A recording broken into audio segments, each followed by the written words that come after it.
Shalom, saudara-saudara yang dikasihi Tuhan.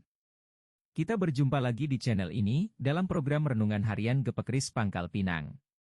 Mari siapkan hatimu untuk mendengar firman Tuhan pada saat ini. Berfirmanlah Tuhan kepada Musa demikian. Katakanlah kepada orang Israel, supaya mereka balik kembali dan berkemah di depan Pi-hahirot, antara Migdol dan laut.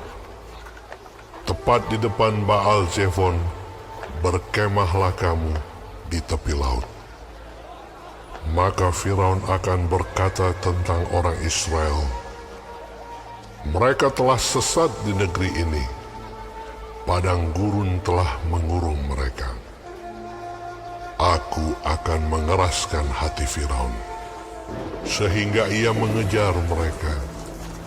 Dan terhadap Firaun dan seluruh pasukannya, aku akan menyatakan kemuliaanku, sehingga orang Mesir mengetahui bahwa akulah Tuhan. Lalu mereka berbuat demikian. Ketika diberitahukan kepada Raja Mesir bahwa bangsa itu telah lari, maka berubahlah hati Firaun dan pegawai-pegawainya terhadap bangsa itu. Dan berkatalah mereka, apakah yang telah kita perbuat ini? Bahwa kita membiarkan orang Israel pergi dari perbudakan kita.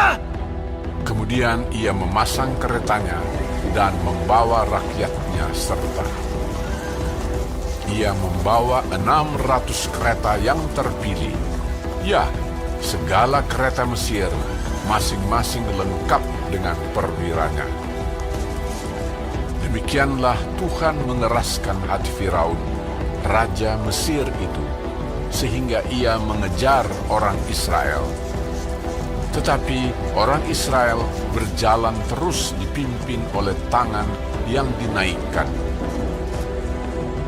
Adapun orang Mesir, segala kuda dan kereta Firaun, orang-orang berkuda dan pasukannya, mengejar mereka dan mencapai mereka pada waktu mereka berkemah di tepi laut, dekat Pi-hahirot, di depan Baal Zefon. Ketika Firaun telah dekat, orang Israel menoleh, maka tampaklah orang Mesir bergerak menyusul mereka. Lalu sangat ketakutanlah orang Israel, dan mereka berseru-seru kepada Tuhan. Dan mereka berkata kepada Musa, Apakah karena tidak ada kuburan di Mesir, maka engkau membawa kami untuk mati di padang gurun ini? Apakah yang kau berbuat ini terhadap kami dengan membawa kami keluar dari Mesir? Bukankah ini telah kami katakan kepadamu di Mesir? Janganlah mengganggu kami, dan biarlah kami bekerja pada orang Mesir, sebab lebih baik bagi kami untuk bekerja pada orang Mesir daripada mati di padang gurun ini. tetapi berkatalah Musa kepada bangsa itu, Janganlah takut, berdirilah tetap, dan lihatlah keselamatan dari Tuhan yang akan diberikannya hari ini kepadamu.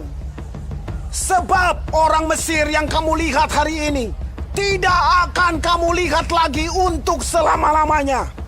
Tuhan akan berperang untuk kamu, dan kamu akan diam saja. berfirmanlah Tuhan kepada Musa, mengapakah engkau berseru-seru demikian kepadaku? Katakanlah kepada orang Israel supaya mereka berangkat. Dan engkau, angkatlah tongkatmu dan ulurkanlah tanganmu ke atas laut dan belahlah airnya, sehingga orang Israel akan berjalan dari tengah-tengah laut di tempat kering. Tetapi sungguh, aku akan mengeraskan hati orang Mesir, sehingga mereka menyusul orang Israel, dan terhadap Firaun dan seluruh pasukannya, keretanya dan orangnya yang berkuda, aku akan menyatakan kemuliaanku. Maka orang Mesir akan mengetahui bahwa akulah Tuhan. Apabila aku memperlihatkan kemuliaanku terhadap Firaun, keretanya, dan orangnya yang berkuda. Kemudian bergeraklah malaikat Allah yang tadinya berjalan di depan tentara Israel, lalu berjalan di belakang mereka, dan tiang awan itu bergerak dari depan mereka, lalu berdiri di belakang mereka. Demikianlah tiang itu berdiri di antara tentara orang Mesir dan tentara orang Israel. Dan oleh karena awan itu menimbulkan kegelapan, maka malam itu lewat, sehingga yang satu tidak dapat mendekati yang lain semalam-malaman itu.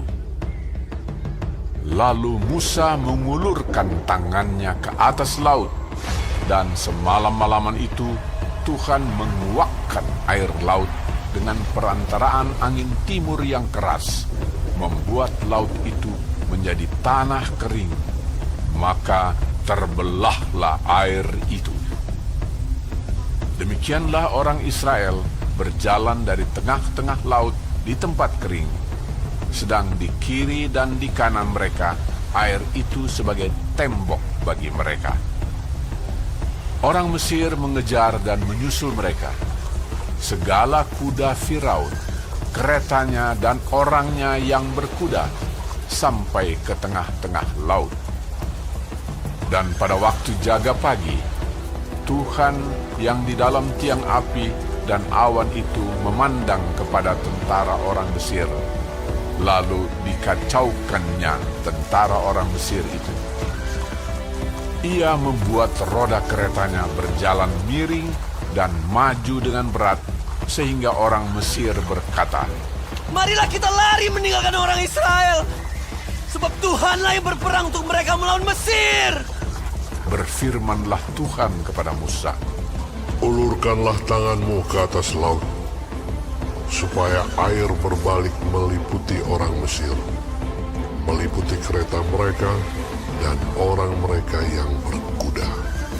Musa mengulurkan tangannya ke atas laut, maka menjelang pagi berbaliklah air laut ke tempatnya. Sedang orang Mesir lari menuju air itu.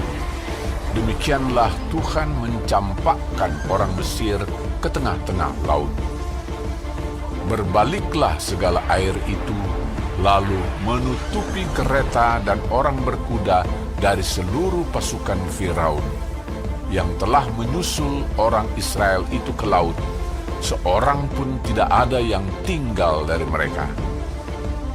Tetapi orang Israel berjalan di tempat kering dari tengah-tengah laut, sedang di kiri dan di kanan mereka air itu sebagai tembok bagi mereka. Demikianlah pada hari itu Tuhan menyelamatkan orang Israel dari tangan orang Mesir, dan orang Israel melihat orang Mesir mati terhantar di pantai laut. Ketika dilihat oleh orang Israel betapa besarnya perbuatan yang dilakukan Tuhan terhadap orang Mesir, maka takutlah bangsa itu kepada Tuhan, dan mereka percaya kepada Tuhan dan kepada Musa, hambanya itu. Firman Tuhan yang kita dengarkan pada hari ini sekali lagi menunjukkan bahwa Allah itu berdaulat. Dia mengontrol segala sesuatu, termasuk sejarah keselamatan umatnya. Dalam kedaulatannya, ia mengeraskan hati Firaun, sehingga Firaun berkehendak memaksa Israel kembali ke perbudakan Mesir. Firaun telah melupakan kedahsyatan Allah Israel, yang dengan tulah-tulahnya sudah menghancurkan Mesir. Saudara-saudara, semuanya itu ada dalam kendali Allah. Dia akan menyatakan sekali lagi kemuliaannya. Pertama, Allah melindungi Israel dengan tiang awan yang menggelapkan, sehingga menghalangi tentara Mesir mendekati mereka. Kedua, Tuhan membelah laut Teberau, sehingga Israel bisa menyeberanginya. Ketiga, Allah membinasakan Firaun dan seluruh pasukan Mesir, dengan menenggelamkan mereka di laut itu. Setelah peristiwa itu, maka bangsa Israel menjadi takut dan percaya kepada Allah. Saudara, Mungkin saat ini engkau sedang dalam keadaan terdesak seperti bangsa Israel. Berbagai persoalan membuatmu menemui jalan buntu. Engkau panik karena tidak menemukan jalan keluar.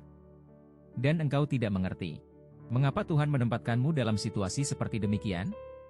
Saudaraku, ingatlah akan kedaulatan Allah. Segala sesuatu tidak akan terjadi tanpa Allah mengizinkannya. Dan percayalah, Tuhan pasti punya rencana untuk menyatakan kemuliaan-Nya. Mengingat pertolongan Tuhan di masa lalu akan dapat menolongmu untuk menghadapi tantangan imanmu pada saat ini. Ingatlah, bukankah Allah telah menyelamatkan kita dari belenggu dosa dan hukuman dosa melalui kematian dan kebangkitan Tuhan Yesus? Kalau kita dapat menghayati kasih-Nya yang begitu besar, seharusnyalah kita mau mempercayakan diri kita sepenuhnya kepada pengaturan dan kehendak Allah dalam hidup ini. Marilah kita belajar untuk menaruh iman dan harap penuh hanya kepada Allah yang telah mengasihi kita dan tidak pernah meninggalkan kita. Amin. Tuhan Yesus memberkati.